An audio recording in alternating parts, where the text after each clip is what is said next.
کا حوالہ اسی کی طرف دیا جاتا ہے، یعنی قیامت کا علم اسی کو ہے، اور نہ تو پھل غلافوں سے نکلتے ہیں اور نہ کوئی مادہ حاملہ ہوتی ہے اور نہ جنتی ہے مگر اس کے علم سے۔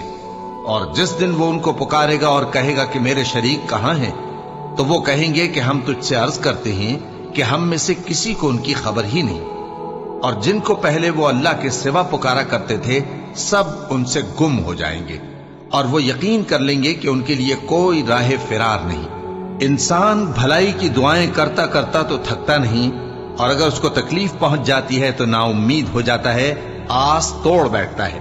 اور اگر تکلیف پہنچنے کے بعد ہم اس کو اپنی رحمت کا مزہ چکھاتے ہیں تو کہتا ہے کہ یہ تو میرا حق تھا، اور میں نہیں خیال کرتا کہ قیامت برپا ہو۔ اور اگر قیامت سچ مچ ہو بھی اور میں اپنے پروردگار کی طرف لوٹایا بھی جاؤں